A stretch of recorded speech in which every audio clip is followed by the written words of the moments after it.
Bismillahirrahmanirrahim. Honorable doctors, lady doctors, group members, PHMA education group, अस्सलाम वालेकुम। उम्मीद है आप सब खैरियत से होंगे। आज जिस रेमेडी पे बात हो रही है वो है मॉस्कस मॉस्कस मॉस्कस मॉस्कीफेरस मॉस्कस मॉस्कीफेरस।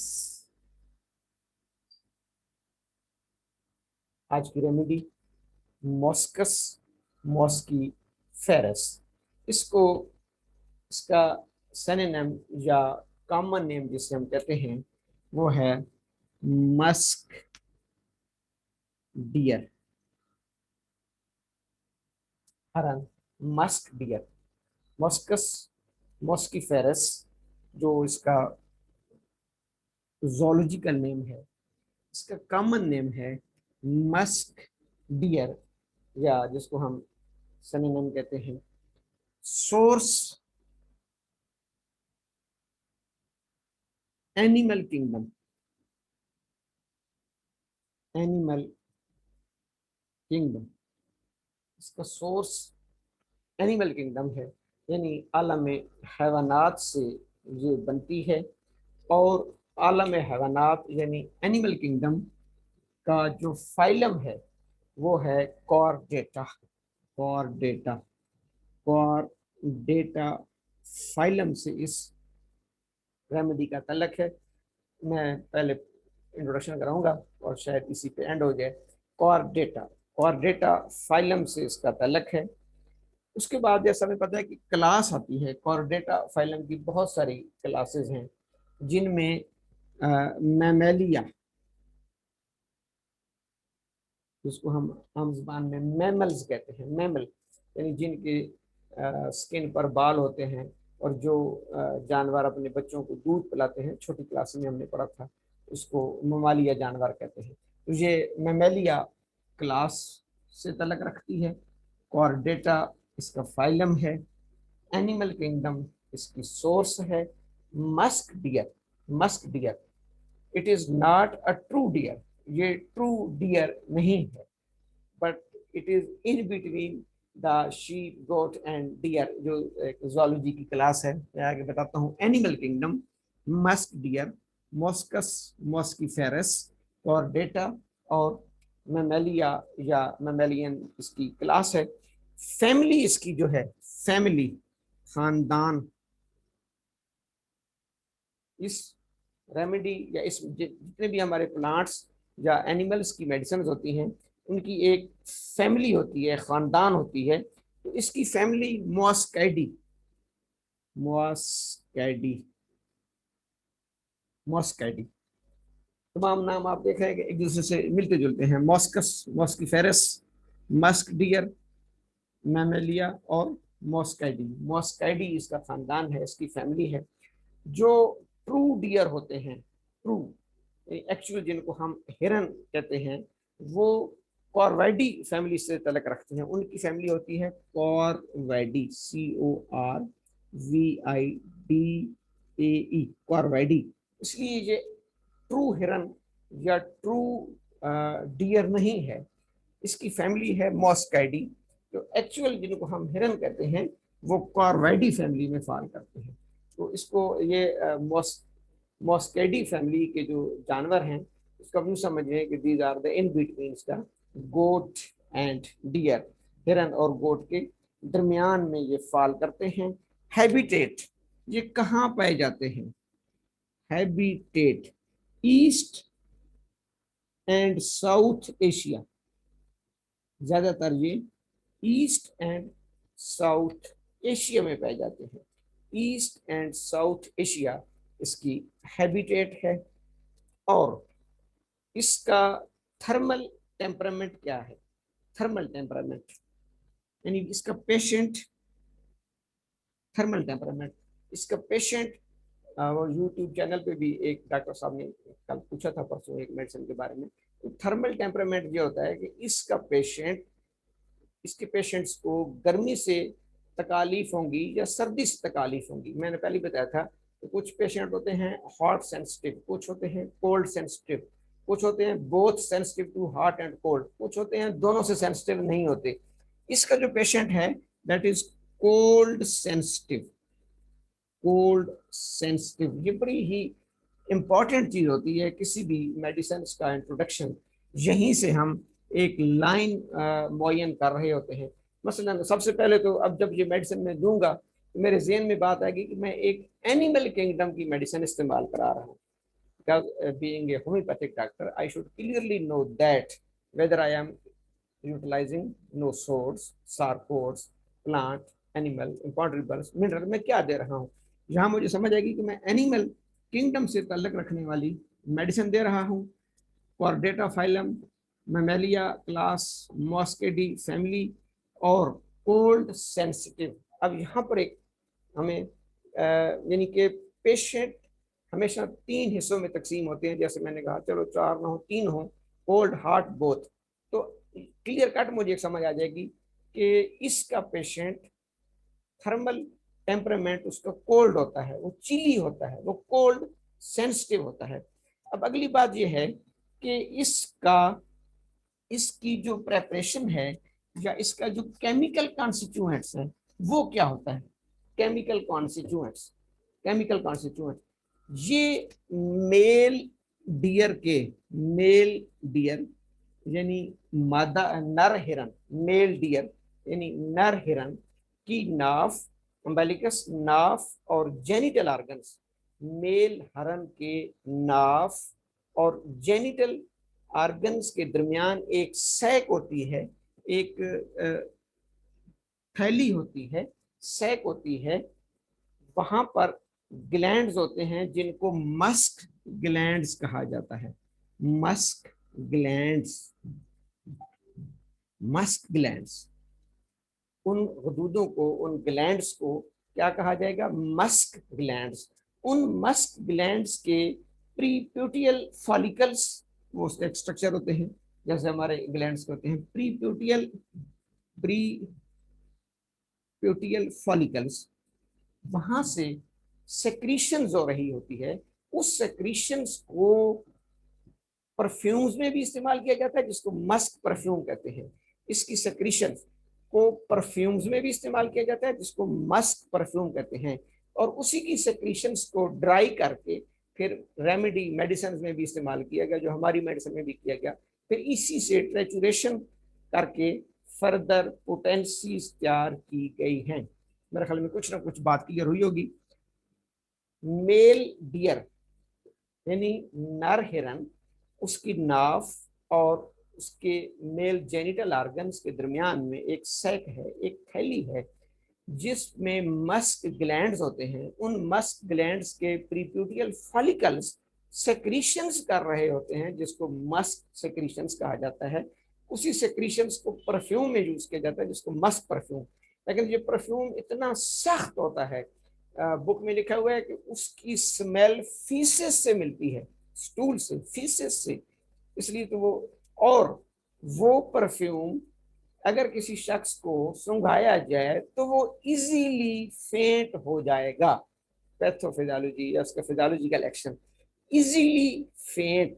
वो चूंकि Musk perfume, Musk is a well known perfume which produces fainting bye it's smell.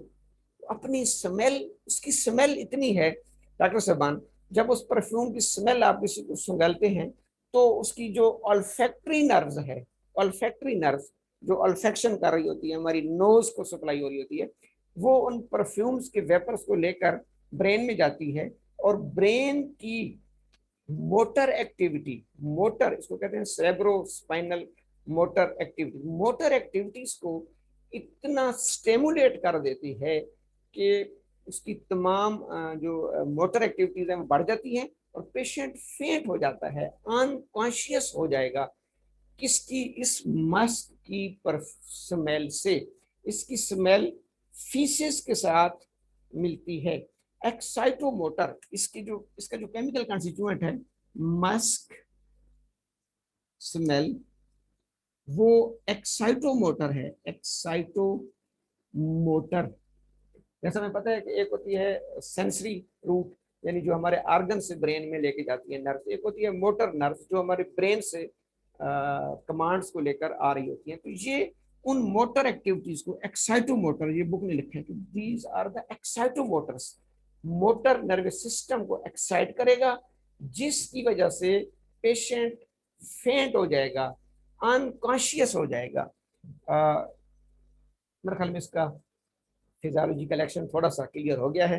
ये इसलिए कि बहुत ज़रूरी है, अगर यहीं पर हमें मेडिसिन की समझ आ जाए तो हमें इसको इस्तेमाल करने में बड़ी आसानी होगी।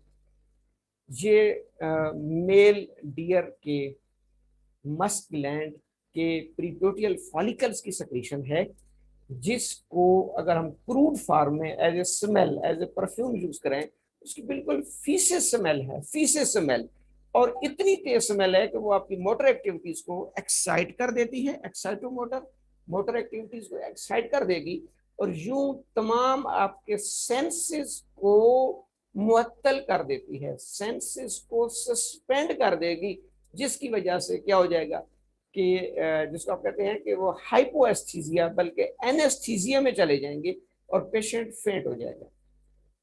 तमाम उसकी जो सेंसेशन हैं जिनको हम एस्थीजिया कहते हैं, वो हाइपोएस्थीजिया या एनेस्थीजिया में चली जाएंगी और उन पेशेंट जो है वो फेंट हो जाएगा। ये है इसका फिजियोलॉजिकल एक्शन। अब इसी मस्क सेक्रीशन को, मस्क ग्लैंड्स की सेक्रीशन को जब हम पोटेंटाइज करके देते हैं, देते इसको फिजियोलॉजिकल डोज में ही ज्यादा रिकमेंडेशन हैं, क्योंकि इसकी जो है ना पोटेंटाइज स्मेल का होना जरूरी है। तो इसको हम जब पोटेंटाइज सूरत में देंगे तो ये उसी एक्साइटोमोटर एक्टिविटीज को बहाल करती है और पेशेंट्स को फेंटनेस से निकालती है। यही वजह है कि होम्योपैथिक में कहते हैं कि कोई भी बंदा बेहोश हो जाए तो आप मस्कस के चंद ड्रॉप्स उसको सुंघाएं, उसके नाक के करीब लेके जाए।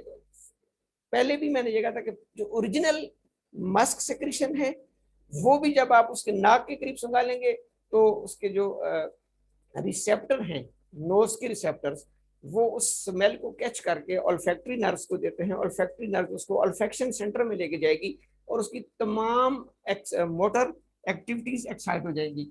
अब हम फेंट शुदा शख्स को, अच्छा हमारे पास जो पेशेंट आएगा वो मस्क से फेंट नहीं होगा, वो मस्क को सूंघ कर, मस्क परफ्यूम की वजह से वो बेहोश नहीं होता, वो तो किसी पैथोलॉजिकल कंडीशन, किसी साइकोलॉजिकल कंडीशन की वजह से बेहोश होगा। तो उसको जब हम ये सुंघाएंगे तो उसकी चूंकि एक्साइटोमोटर एक्टिविटीज को ये जाकर स्टिमुलेट करेगा, उसको रीइंस्टेट करेगा, तो वो होश में आ सकता है, वो उसकी फेंटनेस ठीक हो जाएगी। अब इसकी जो की नोट है, की नोट में यही है कि इजीली फेंटिंग, इजीली फेंटिंग, और इसके लिए क्योंकि ये एक्साइटोमोटर एक्टिविटीज है तो आमतौर पर इसकी जो सबसे अहम चीज है, एक तो हो गई कोल्ड, कोल्ड कोल्ड सेंसिटिविटी, ये बिल्कुल टू द पॉइंट्स प्रोटोकॉल हैं इस मेडिसिन के। दूसरा इसकी फिजियोगनोमी, यानी कॉन्स्टिट्यूशन पेशेंट का फिजियोगनोमी, सेंसिटिविटी, मरीज बहुत ज्यादा हिसास होगा, सेंसिटिव होगा और हेस्टेरिकल, हेस्टेरिकल डायथिसिस, यानी उसके अंदर हेस्टेरिया की प्रॉब्लम पाई जाएगी, हेस्टेरिया का मर्ज पाया जाएगा, मरीज बहुत ज्यादा हिसास होगा और उसकी फिजियोगनोमी में हिस्टेरिकल हिस्ट्री आ रही होगी, बैकग्राउंड आ रहा होगा, जिसको हम कहते हैं कि अब हिस्टेरिकल में क्या हो जाएगा, सेंसिटिव एंड हिस्टेरिकल। अब इसकी क्या हो जाएगी कि कोई भी पैथोलॉजिकल कंडीशन लेकिन उसका मरकज जो है ना वो ब्रेन हो, ये हमने इस मेडिसिन में याद रखना है।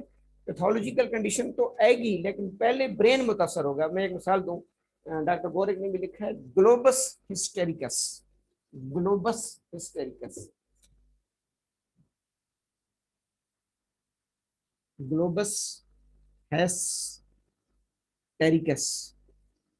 अच्छा, एक मरीज होता है ना, तो उसका तो गले में वाकई कोई चीज फंस जाती है, या गले में प्रॉब्लम होती है, या गला खराब होता है, या गले में एक ग्लोबस हिस्टेरिकस, वो हिस्टेरिया का मरीज है। साइकोलॉजिकली वो कोई पानी या कोई फूड नहीं निकलेगा, कहते हैं जी मेरे गले में ना कोई चीज फंसी हुई है, बाकी उसमें कुछ भी नहीं होगा, फंसी हुई कुछ भी नहीं होगी। इसको कहते हैं ग्लोबस हिस्टेरिकस, एक गोला बना हुआ है।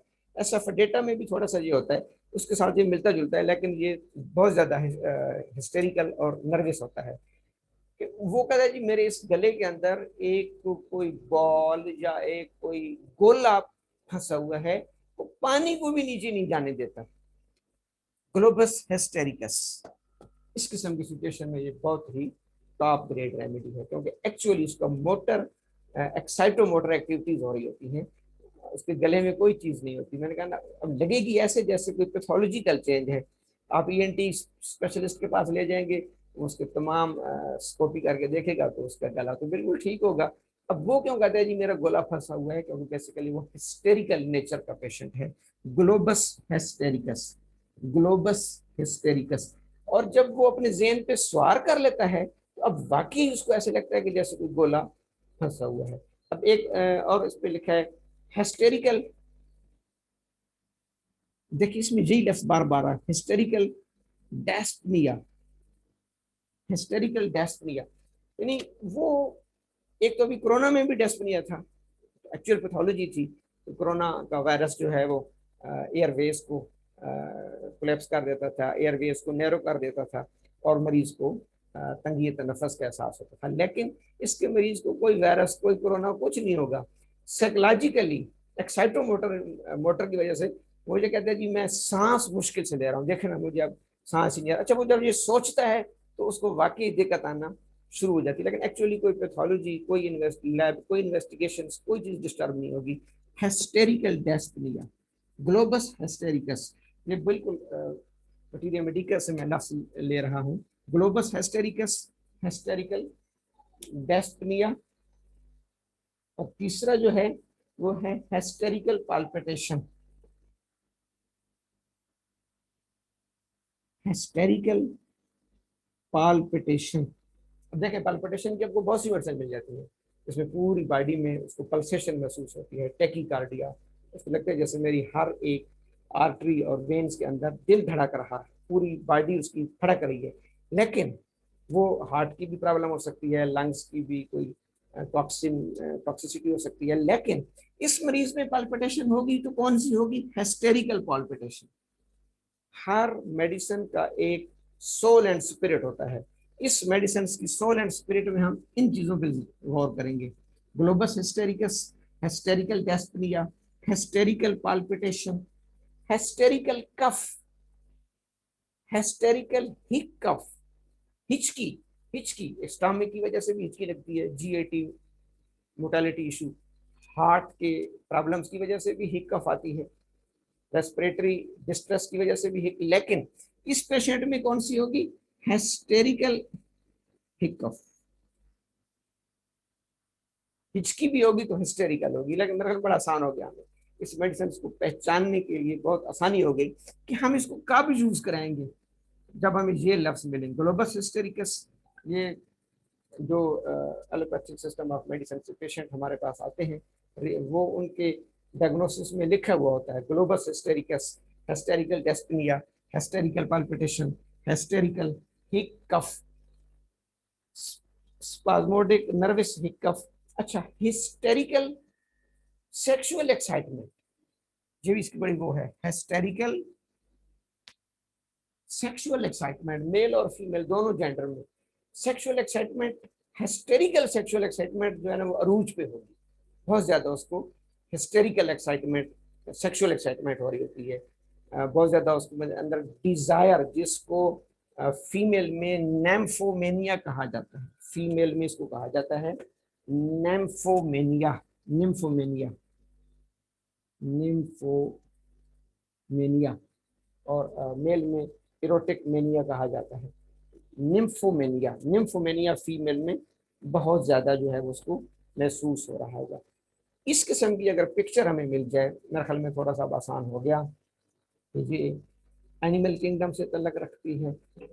कॉर्डेटा फाइलम है इसका, मैमल क्लास है इसकी, मॉस्काइडी फैमिली है इसकी, और मॉस्कस जीनस है इसका। मैं जो बता रहा हूँ मॉस्कस जीनस है, और मॉस्कीफेरस इसकी स्पीशी है।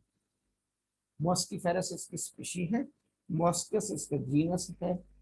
इसके केमिकल कंस्टिट्यूएंट्स में मॉस्क स्मेल, मॉस्क परफ्यूम जिसे कहते हैं, जो उसके डियर, मेल डियर के सैक मॉस्क ग्लैंड्स के प्रीप्यूटियल फॉलिकल्स सेक्रीट कर रहे होते हैं, उसको ड्राई करके पोटेंटाइज ट्रेचुरेशन किया जाता है, ट्रेचुरेट किया जाता है, तो वो हमारी रेमेडीज की पोटेंसी बन जाती हैं। फिजियोगनोमी, हिस्टेरिकल मेनिया, हिस्टेरिकल मेनिया यानी इसके अंदर मेल और फीमेल दोनों में हिस्टेरिया पाया जाएगा, hysteria, hysterical man and women. इसके बाद pathological condition, globus hystericus, hysterical dyspnoea, hysterical palpitation. अच्छा, एक और डॉक्टर बोरेक ने बड़ा अच्छा लफ्ज लिखा है, डायबिटीज। हालांकि कभी भी हमने इसको डायबिटीज में वैसे यूज नहीं करा, क्योंकि हमारे पास जो पेशेंट आते हैं वो पैथोलॉजिकली डायबिटीज में होते हैं, पैंक्रियाज की खराबी, diabetes type 1, type 2, insulin dependent diabetes, non insulin dependent diabetes. इसमें इसमें इस हेस्टेरिया की वजह से बहुत ज्यादा पॉलीयूरिया हो रहा होता है। पॉलीयूरिया, यूरिन बहुत ज्यादा पास होगा, और इसके बाद अगर हमें वहां पर डायबिटीज मिल जाए, लेकिन साथ हिस्टेरिया का होना जरूरी है, डायबिटीज के साथ नर्वस सिम्टम्स का मुतासर होना जरूरी है, तो वहां पर ये मेडिसिन आ जाएगी। अगर गो के पेशेंट्स की शुगर हाई होगी, आप उसका ग्लूकोज लेवल चेक करेंगे तो वो हाई होगा, हाइपरग्लाइसीमिया। लेकिन अगर आप उसकी माइंड की ये वाली सूरत हाल मिल जाए, तो वहां पर भी मॉस्कस, मॉस्कीफेरस रेमेडी बन जाएगी। और हमें अब इसकी एक तस्वीर क्लियर हो गई होगी। Thank you so much. इसको हम फिजियोलॉजिकल डोज में यूज कराएंगे। रिकमेंडेड पोटेंसीज और 3x और हायर जाहिर है, उससे नीचे फिर, क्योंकि ये क्रूड फॉर्म में तो मैंने जैसे बताया कि इसकी बिल्कुल लिखा हुआ है बुक में कि फीसेस स्मेल होती, इतनी तेज स्मेल होती है कि वो नर्वस सिस्टम को मुअत्तल कर देती है उसके तमाम सेंसेस को मुअत्तल कर देती है, जिसकी वजह से बंदा फेंट हो जाता है। तो इसको हम 3x से ग्रेटर फिजियोलॉजिकल डोज में यूज कराएंगे। पेशेंट्स को हम स्मेल भी करवा सकते हैं, तो हमारा अनकॉन्शियस पेशेंट कॉन्शियस लेवल में आ जाएगा। Thank you, वस्सलाम।